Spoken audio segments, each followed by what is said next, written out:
All right. I think we're gonna get started since it's 12:03. Good afternoon, everybody. Welcome to the Future of Small Press. Yay. My name is Leigh Nash, and I'm the publisher at Invisible Publishing. And I'm super excited to be your host today. This afternoon, we're going to be talking about the future of small press.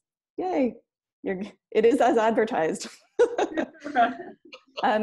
Before we go any further, I'd like to take a moment to acknowledge that the work undertaken by all of today's participating presses happens on traditional Indigenous territories across Canada, and to express gratitude for our opportunity to live, work, and create on this land. Invisible Publishing rests on the traditional territories of Haudenosaunee and Anishinaabe people. These Indigenous nations agreed to mutual sharing obligations and responsibilities as stewards of the land and water.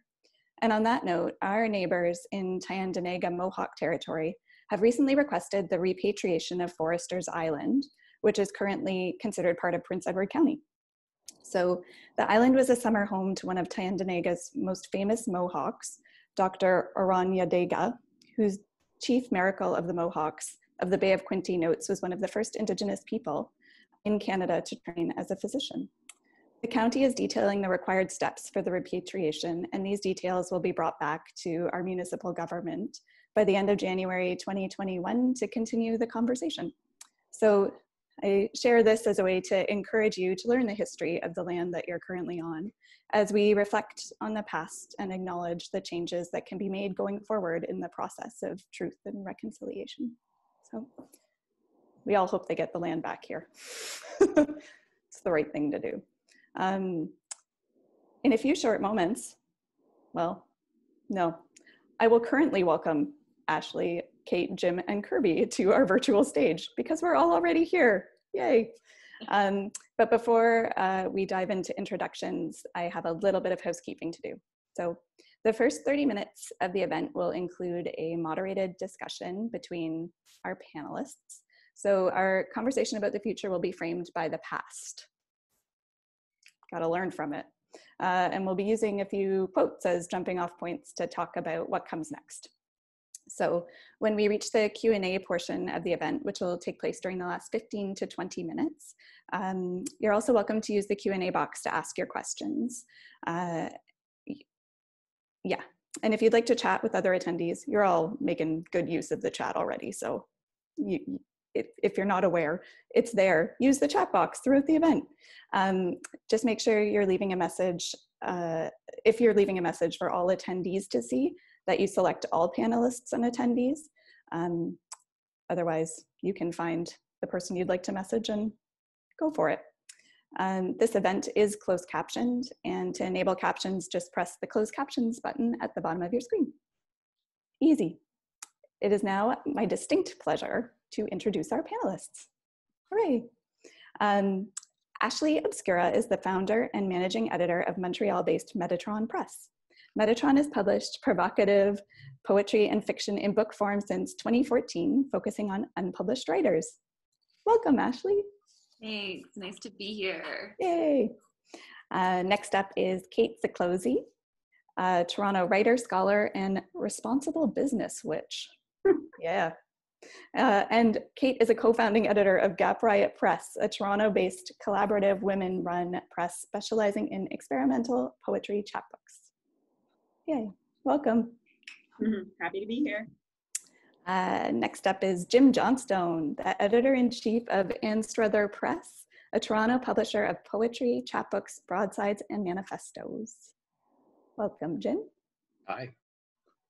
And last but certainly not least is Kirby, the publisher and editor of Knife Fork Book, a poetry publisher that grew out of the beloved by all poetry bookstore Knife Fork Book in Toronto, which has been in operation since 2017. Welcome. I'm so excited to be here with all of you.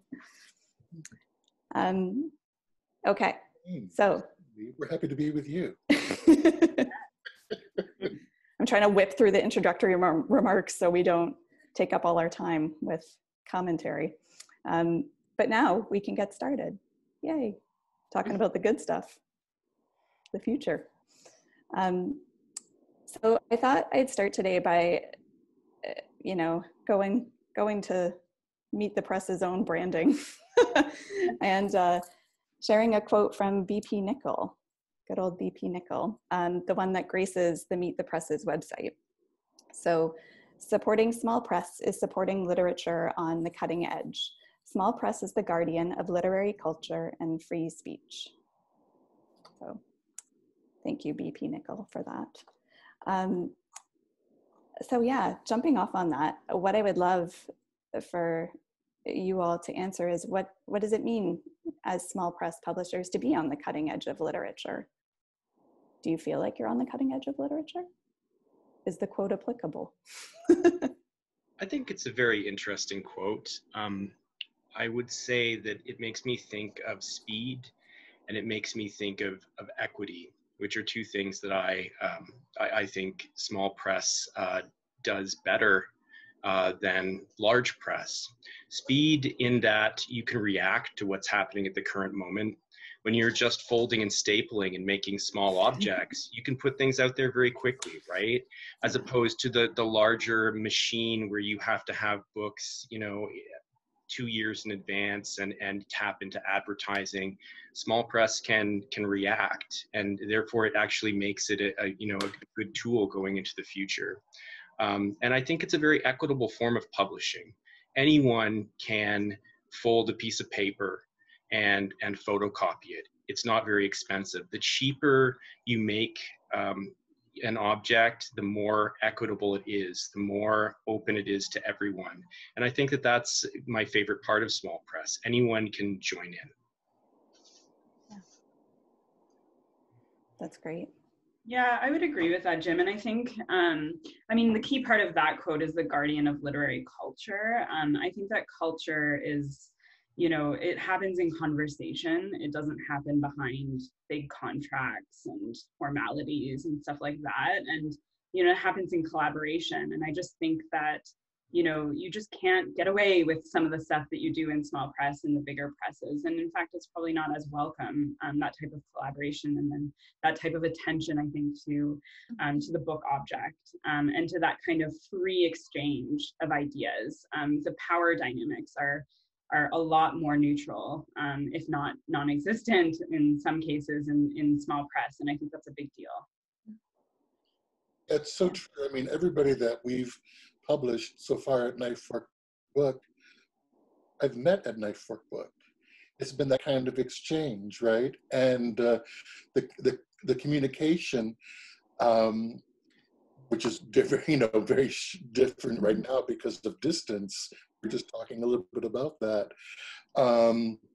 That's the thing I miss most, is engaging on a daily basis with peers and colleagues and writers and poets that are anxious to just be who they are in the world. And doing small press publishes that, promotes that the best, because it's so immediate. It's so immediate. And I love the quickness of it. I love that you don't have to wait. I love that you can just do it today, do it in this hour. So that's, that's the creative process. 1 minute it's not there, the next minute, here it is. So that's very exciting to me.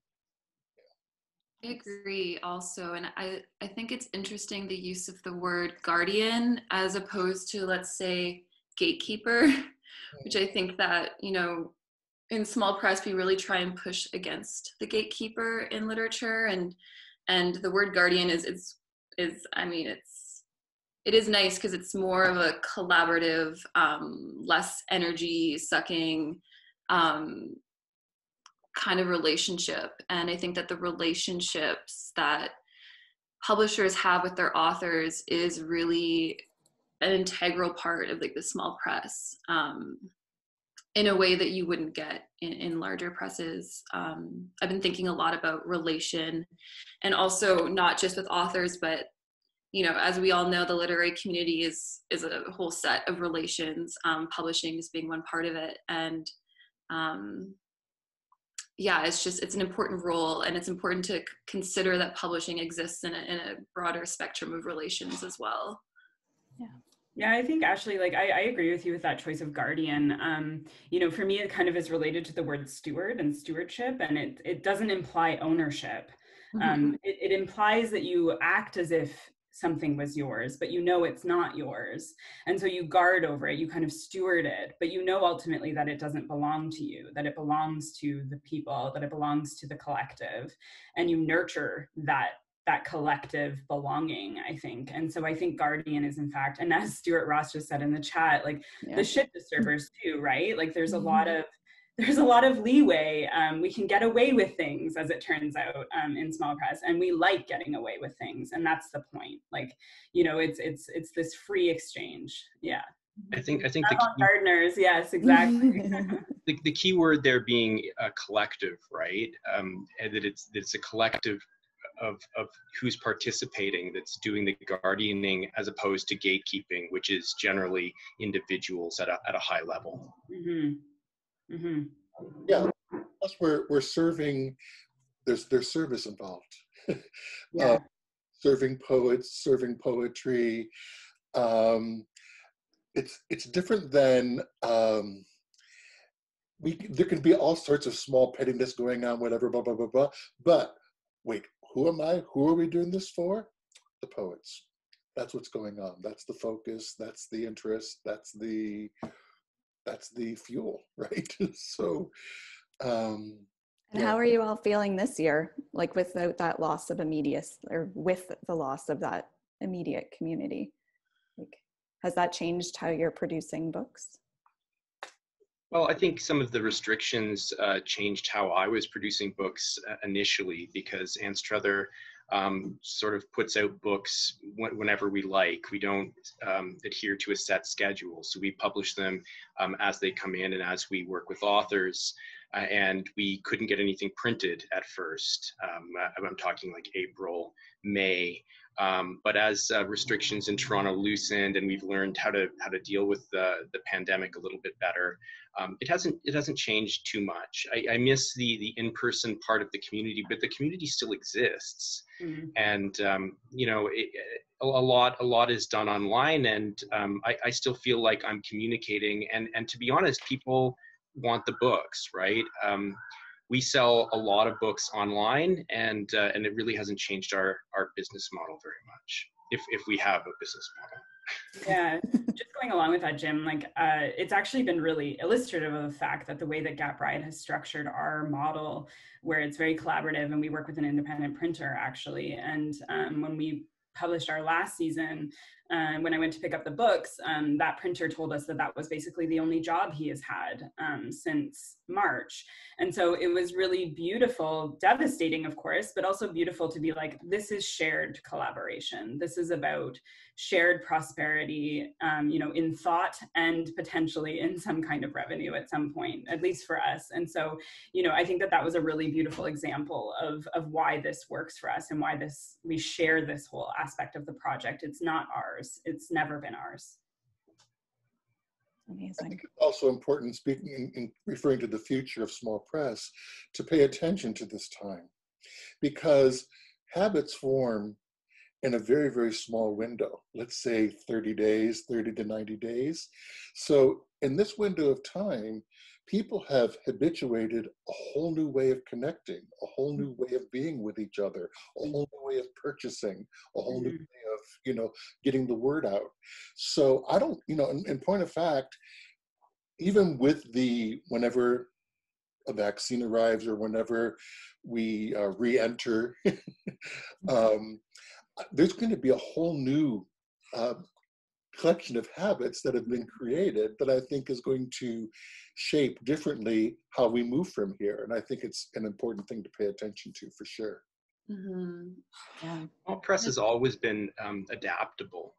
And I think that if anything, we're more ready to adapt than, you know, larger publishing structures to change and change like this time. And I think that the world looks like it's going to be more and more unstable moving into the future. economically, ecologically, and it's the kind of thing like small press that's going to be able to adapt and move forward and maybe disseminate information. Mm-hmm. Mm. That is the on the edge. Yeah. Yeah. And I guess Right. I'll also say, like, I've been thinking a lot about adapting, and I feel like oftentimes when we're adapting, we don't even really realize what that actually looks like until we have a little bit of distance from it. So I find it a little difficult to like wrap my head around how I have adapted to this time in this moment. But I think that with time, there'll be more clarity around it. But I think all of us are just kind of operating in experimental like security mode. Like, how do we keep these projects going? How do we keep our presses going? And I think I'm personally really excited about the jump that we have all kind of collectively made to online readings, because time and space is a limitation that we all deal with. And it's been so cool to have people tuning in to online events from all over. So I think there is, I'm very excited about that aspect of online events. Is kind of, it defies time and space in a kind of magical way. Yeah. I expect that online events will be part of the new normal going forward. It's worked really well, and I think that the way the literary landscape looks, you're right. It allows people from all over to tune in, as opposed to it won't stop people from touring or launching in various places. People still want that in-person interaction, but it will allow family and friends from far off to see you perform. So I expect that there'll always be a virtual launch to accompany physical launches from now on. Yeah, because I even found myself resisting for a long time before the pandemic, kind of throwing myself into online events. And this year it's just been essential, and I actually find that some of them are really great, and actually you feel this like fluttery sense of community after you attend like a really good event. Definitely not the same as a physical event, but I have had some beautiful feelings that surprised me this year.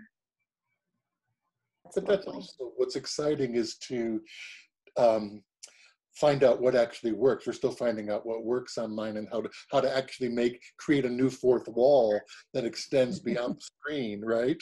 That's what I'm still looking at, is what keeps it live, what keeps it interesting, not just talking heads, but how can we create poetry out of this? And also, there's a translation between what used to happen in a physical launch, where people were there and the books in hand and everything signed and all of that, whereas a lot of online events haven't translated really well into sales. And there's all sorts of reasons for that, because the online events themselves are often free. People are used to anything coming off the internet is free. So there's all that, mental work going on. But, and also it's just a tough as shit time economically for people to just be, as a queer, I've never had that disposable income. But I think, again, that's something we have to look at, how we can actually encourage some type of economy through this as well. Yeah, and that's maybe another question. I'll give you guys another quote to jump off on, and it's coming from this beautiful poster behind me that I picked up at the very last ever Buffalo Small Press Fair, RIP, from the itinerant printer. And it says in non-mirror writing, "Small press, everything for everyone, nothing for ourselves." I mean, the quote speaks for itself, but how, and this is a question maybe for a calmer time when we're not still figuring things out, but how are you making small press publishing sustainable for yourself and, for others into the future? What are the things we can do? What can we think about to keep it going in a way that doesn't take everything? I think it helps to stay small. I think it helps to actually work from where you are and what you have, not necessarily based upon, am I going to, where is this going to come from, that sort of stuff. It informs my choices every day. What can I do from where I am? And it's hard to actually future think in terms of, if we think about it in terms of monies, it's kind of hard to future think because there's so much up in the air. Yeah. But creatively, that's where the juice is. Okay. So I welcome that opportunity, and I'm still playing with it. We've moved into a subscription series with Knifework Book. It's going really, really well. We're planning on our first poetry festival in 2022, which is about new and innovative work, which is what I'm interested in doing from here to there. So if what we have to find what fans that flame to keep us moving, right? It's when there's no movement that things become drudgery and, oh, what the fuck am I going to do in that little pit that, I'm not always successful staying out of, but boy, oh boy, I count on my touchstones and my lifelines around me to keep the bellows working so I still have a pilot light lit, right? So that's what's going on my end anyway. That might be a better question. How do you keep your pilot light lit? I definitely second Kirby on staying small. I'm often asked, and this actually often happens at the Meet the Presses fair, whether we're going to expand, whether we're going to do more books, whether we're going to make bigger books. And I'm always a little sad when I see people evolve out of small press into something larger, because there's such a need at the small press level where writers develop. And someone has to stay there, right?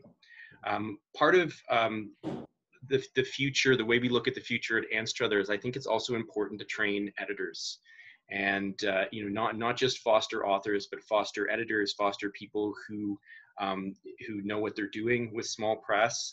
And so we have an editorial board and people that we work with, and that's actually meant to be a mentorship, so that we can pay it forward and pass knowledge on to people that will pay into the future of small press.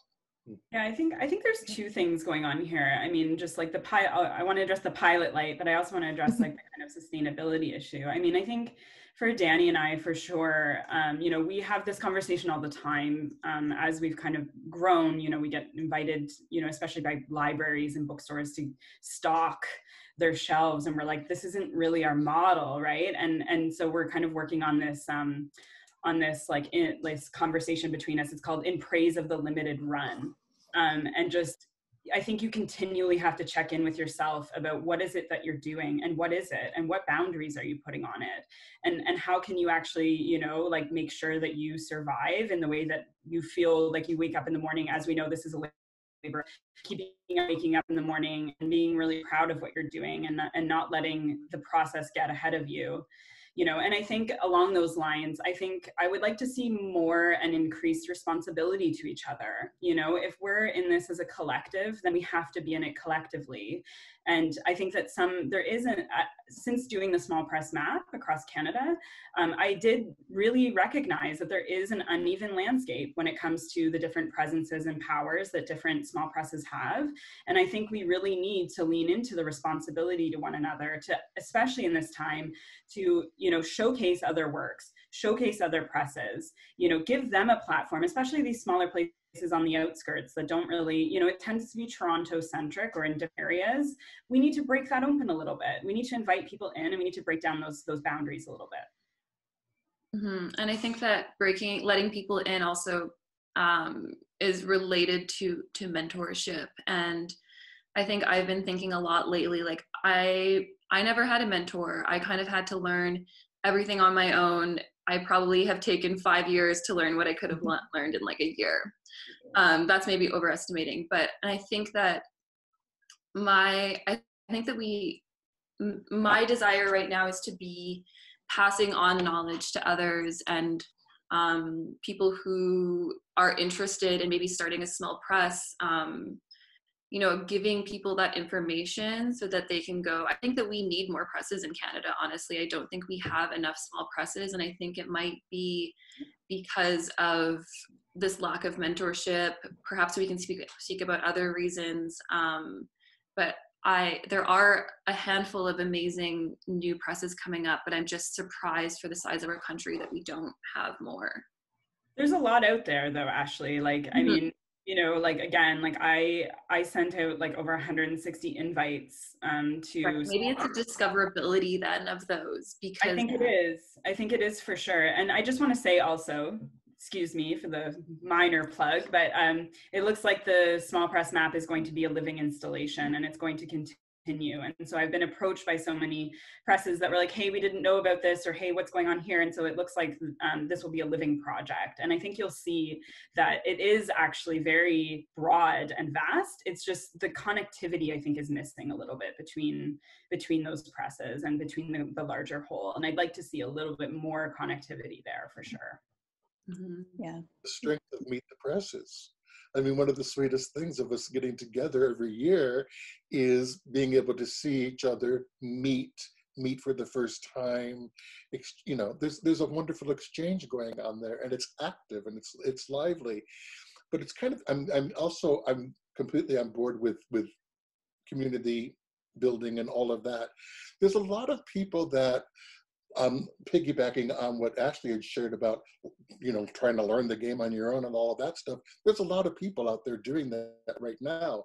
Unfortunately, they're falling into traps of self-publishing platforms that are charging like $2,000 to get your book published and promising all sorts of stuff to go with that. It's a scam. It's crazy. It's unfortunate. I would sooner say, darling, if there's a printing house on your block, I would start there. But so there's all sorts of little traps, because a lot of people want to shine within this community and have their work put out. And so it's interesting. I get a lot of asks of, you know, how do I do this? Blah, blah, blah, blah, blah. And I'm limited as I have the capacity of being Kirby, which seems voluminous, but it's not one person. So I'm interested in going along with the map of the small press stuff. You know, what are the resources that people can, you know, connect in to fulfill what it is they want to produce and what they want to have out there. So that seems to be, and also to steer clear of some of the traps which are not, which are unfortunate, you know, just an unfortunate part of marketing and business right now. So at Anstruther, one of the things we've tried to do to address connectivity is that we have editors spread across the country. So we have David Leigh in Vancouver, we have Clara de Plessis in Montreal, we have Katie Fuster-Yan who's out east. And we have these people working within their communities, and we then we find authors from those communities. We run events in those communities with those editors, and we try to partner with other small presses in those communities to sort of put our feelers across the country a little bit more. But I think that, you know, a good Meet the Presses does a good job, but it's still Toronto based. I think that having what we're having today, a virtual internet-based series allows more people to participate, and Kate's map is a great start for people who are looking to see what's happening across the country. Yeah, and I look forward to like seeing developments of the map as well. Like, what if we had like a joined event platform where everyone can put in their virtual events, and you have like I don't know, I feel like there's so many ways that we can use technology to bring us together and to help us progress into the future together. Because I think we're only going to be as powerful as we are collectively. I think that's true of anything, but back to the relations, you know. The challenge, of course, is that that map will be changing constantly and quickly. You know, I've been doing, small press activities for 20 years, and the landscape today compared to 20 years ago is entirely different. There's a few people that are still around, but the amount of change is vast, and it's, every year something new is popping up, something else is folding, and it's part of what makes small press, adaptable and exciting. That this is possible, but it's also part of what makes keeping up with it difficult. Yeah. So do you think that there's like a certain ephemerality to like intrinsically to the small press? Absolutely. Right. Yeah, that's what's so much fun about it. Right. That's a good segue into my last question, Ashley. Thanks. So I've always believed in the principle that immediate survival is more important than long-term survival. Prescient words from Jack McClelland, the publisher of McClelland and Stewart. My question for you all on that is, can you share your plans into, what your priorities are going forward for your presses, and what kind of work you're looking for and what feels necessary to publish? Well, that hasn't really changed all that much. It's good work. There's a volume of stuff going out, and I'm interested in readership, and I'm concerned about readership because that's shifting quite a bit, especially with online platforms, and that we're more accustomed to scrolling and fast editing and quick read, different than actually sitting with a poem or a single piece of work. And then there's the whole contest stuff going on, which is a whole nother thing, where I like a good piece of work that's finished that I can take joy in, right? So that hasn't changed, that continues. And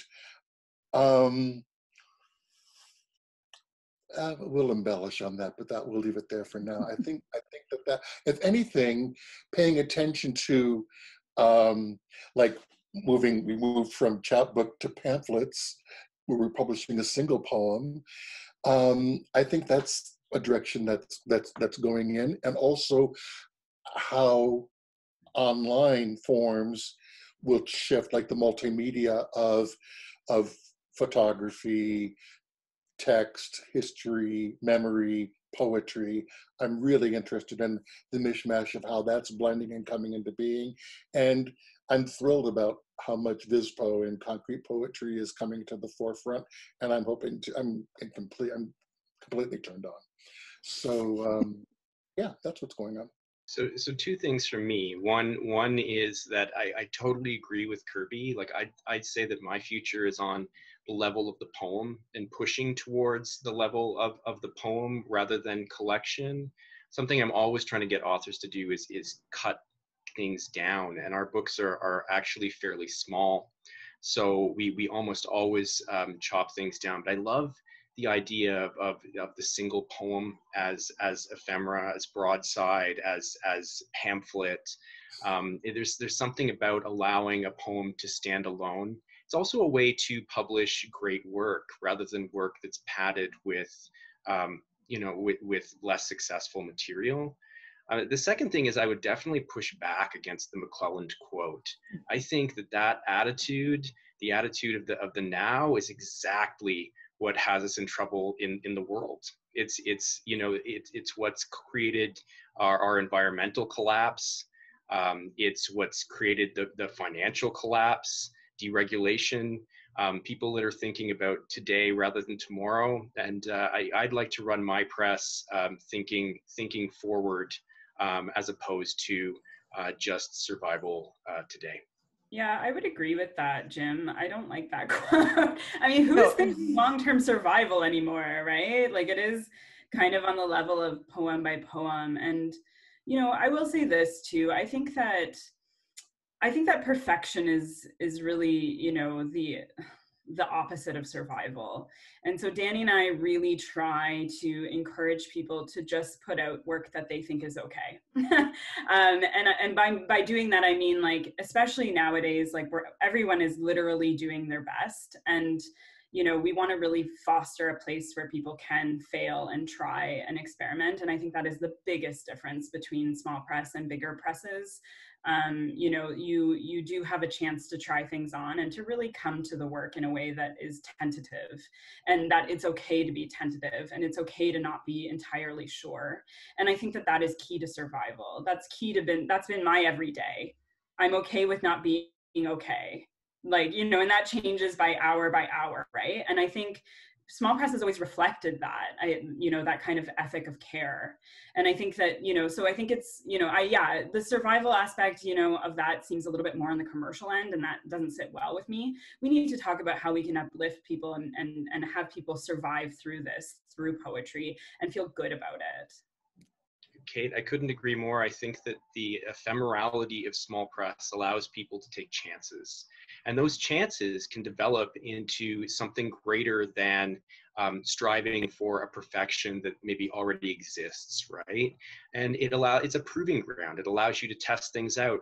If people don't like it, if it flops, well, you know, maybe it's 50 copies of something, and you know, and they don't go anywhere. And you learn something. Small press disappears very quickly, and the stuff that's successful will rise into other forms, and more eyes will see it. And you know, Toronto has always been addicted to the new. That hasn't changed at all. It's true across the board. And so there's not going to be, I'm not in it in terms of, if there's any immediacy for me, it's because I'm just maybe a titch older, and there's a few things I'd like to get, you know, I'm interested in doing between now and then. Who knows when that is? But there's, you know, there's a difference between the work being out and somebody saying, I'd like, you know, I always tell people, they go, I'd like to get my chapbook published, whatever. And I'm going, what's keeping you from doing that? Mm-hmm. You know, and the work, give me something to hold on to, give me something to see, as opposed to having that just be an idea or a thought. Put it out, put it out. Yes, if the most important thing I can do is fuck it up, fall down, and know I can get back up. Yeah. So, and that's a really important lesson, because I didn't know how to tumble. I'm kind of a big klutzy person, and I had to learn how to tumble and get back up and know that I'm going to be okay. Yeah. So, but you don't do that if you don't move, if you don't do the act, if you don't do the creative act, as opposed to just the stinking thinking. Yeah, absolutely. I think small presses are so interesting because they are so used to this idea of survival, where most of us don't have access to financial resources and are just constantly trying to find inventive ways to keep things going. And I think that this sort of, like, I don't know if I want to call it survival mode. I don't know if that's the right word, but I feel like really amazing and awful ideas can come from that space. And I think it's inspiring that small press can kind of tumble between the successes and failures of these experiments. And I do really look forward to, like, seeing what presses are doing a year from now, and every day. I will just answer your question, Leigh, was, I guess I'm really interested in video, like recording really great video pieces lately. So I think in the early new year, I'm going to shift my focus to working with Metatron authors in like a space to get really great recordings of their work up. But that will just be temporary, and then there'll be other things trickling out. There's always other things. Not boring. No, small press is not boring. So we'll move into the Q&A portion. There's some good questions that are starting to come in. So first up, the online poetry community has gone global now. How can small presses plug into this exciting development?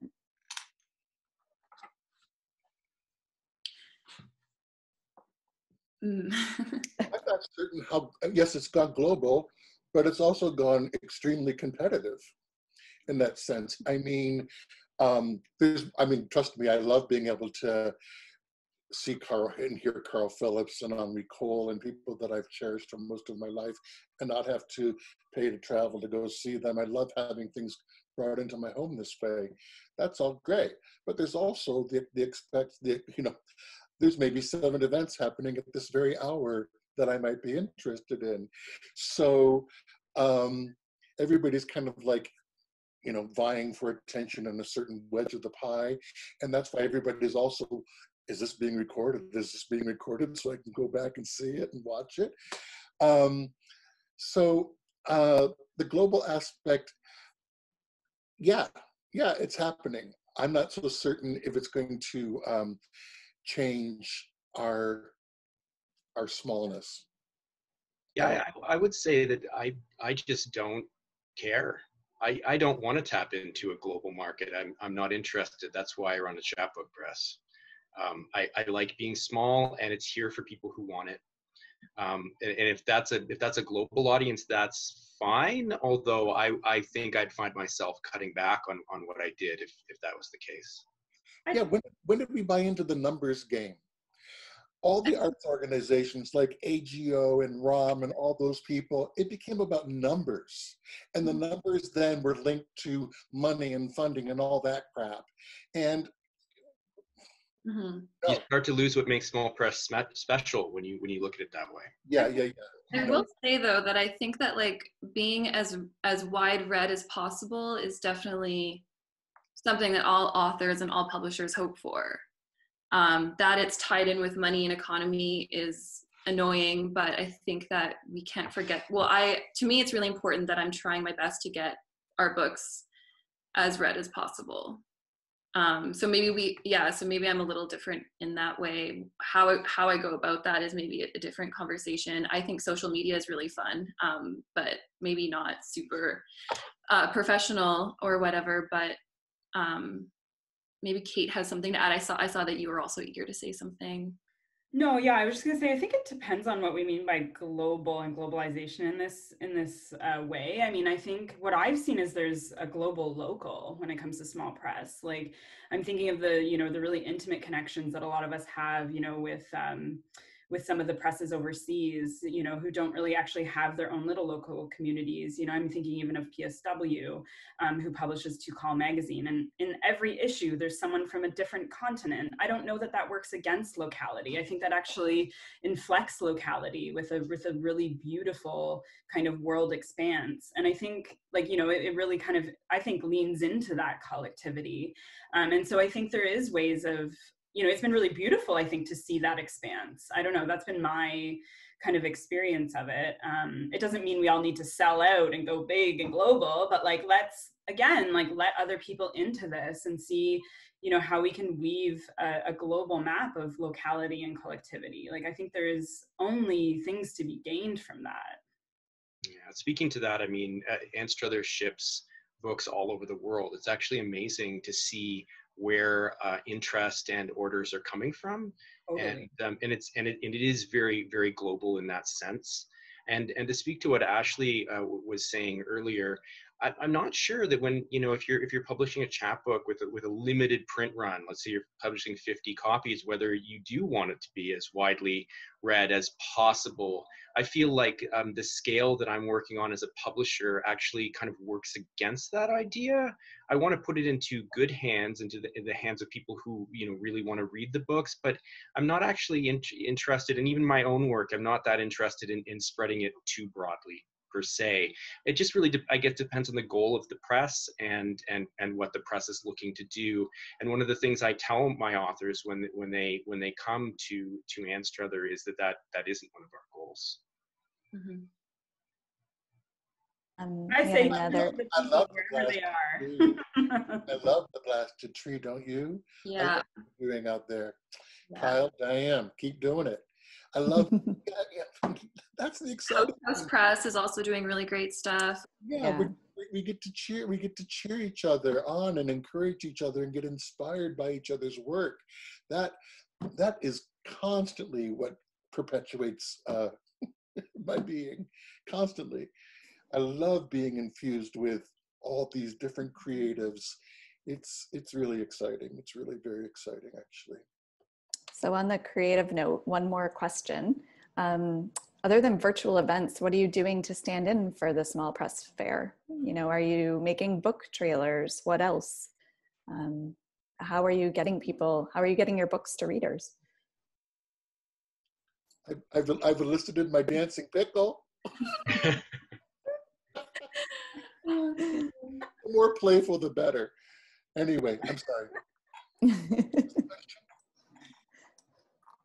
No, it's good. Most of us we're having to do it online. I mean, we're having to learn how to do the work of connecting with people. I mean, we already know how to connect with people online, but yeah, I guess the answer to your question is that it's just been digital. Yeah, and there's a lot of coding involved to that. You know, there's a lot of metadata and things that go in the background of all this stuff there's a lot of coding. I've been doing a lot of coding. Are you making virtual books as well, or are you all still working with print books solely? I think we need print books more than ever. I truly believe in print books. We need something that's not our screen. Oh, absolutely. Absolutely. Give me something to hold, some texture, fleshy, something. I love Small Press for that. Be reflective as opposed to refractive. Please. Yeah. In terms of just, go ahead. I'm a big fan of pretty. Speaking of pretty, what do you all think of book reviews? Do they contribute or not to the life of your publications? That's a great question, Leigh, because I think that book reviews are absolutely vital to literary culture. And it's one of the things that I've noticed is disappearing and has disappeared over my time in the literary community. I always liken it to movies. You know, if you have a movie that's being talked about, you can go to Metacritic and Rotten Tomatoes and you can see there's hundreds of reviews for films that come out, but we don't have a literary culture like that, and it's part of what prevents people from reading poetry. If your art isn't talked about, it's not really healthy art. With that said, I'm not sure about chapbook reviews. Again, we publish very limited editions. We publish small print things, and they generally get into people's hands without the help of book reviews. But I still would like to see more people writing about books and more people writing about poetry. It's really a bit of a lost art, and it sucks that poets are writing about poetry almost exclusively. Like, you know, you don't have Martin Scorsese writing movie reviews. He makes movies. It shouldn't be completely dependent on the people who make the art to talk about the art. It's one of the things that's missing in the poetry community. It's why I'm really interested in readership, readers, because again, what's the point of doing any of this if we don't have people that read, that receive the work? And that has shifted. I have this suspicion that a lot of people are interested in product, but not necessarily reading the work. And so I want to nurture that more and more. I think we need to practice the skill of reading. I'd like forming readers groups. When we have the chapbook club, stuff like that. It's engaging readers on that level to talk about the work. And that needs to continuously be cultivated. And even with the advent of VisPo, or the continuation of Concrete and VisPo, and the new advent of that, renewal of that, to have people that can actually talk about what's going on here, so often for me it's a visceral experience, but I think it's important that we continue to cultivate readers and bring them to that. I've been really excited by some of the creative poetry reviews that I've been seeing, some of the poetic responses. I'd like to see more of that. I think that they're quite beautiful. But I kind of go back to this like quote that's in one of Stuart Ross's books, in Conversation with BP Nickel, you know, where he says, you know, like people pick up these things, flip, flip, flip, and they're through it in 30 seconds and they say, what the fuck was that?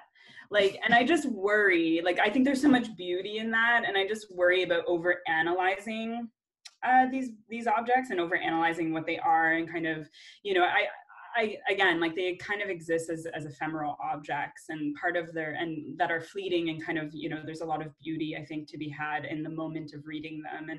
And I think, you know, so I would say that, like, I think I'd like to preserve that kind of aspect of the art. And I don't know that reviews are anti that, but again, I'd like to see more kind of, you know, artistic engagement with these works, as opposed to just pure analysis or critique, I will say. Yeah.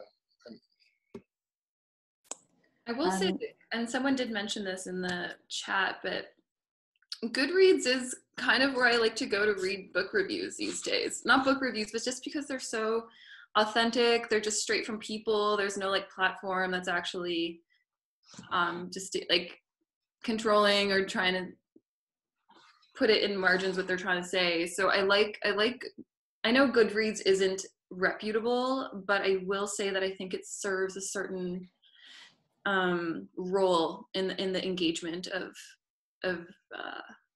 literature. Yeah, I mean, it is an Amazon product, so. It's good with Amazon? I didn't know that. Oh no. I mean, half the people here are probably using Amazon web server, so you do what you can, but. It would be cool if we had a website that people could like, that wasn't owned by Amazon, that people could like log on, and maybe it was just for Canadian presses, I don't know, but something like. There is an alternative to Goodreads. I can't remember what the name is, but I will look it up and try and circulate it, because it does exist. The Story Graph, that's it. The Story Graph.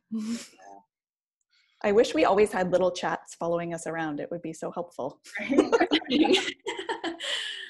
One last question for you all. What new books, what new publishers, and if you can think of any, what new BIPOC publishers are you excited about?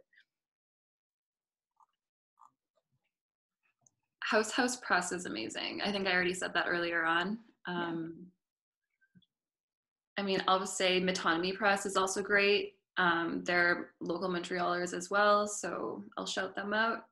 Doing amazing work. What else? I've already mentioned Blasted Tree, Noir Zed.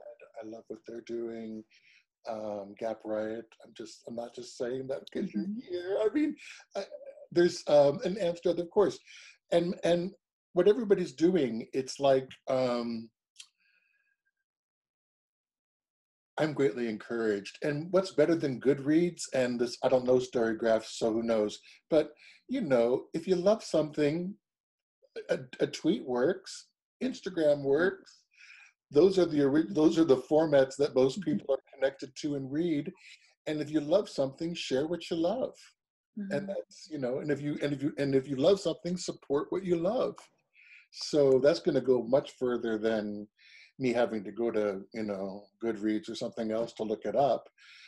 Anyway, that's where the people are. That's where you can express your affection for what it is you're reading. That feels like a great summation. Support what you love. Share what you love. Kirby's an expert at that. I take notes. Yeah.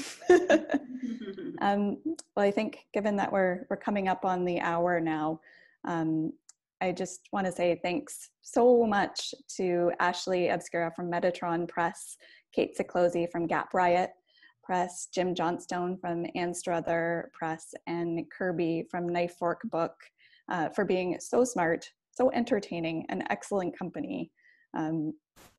Gosh, I would like this to go on forever.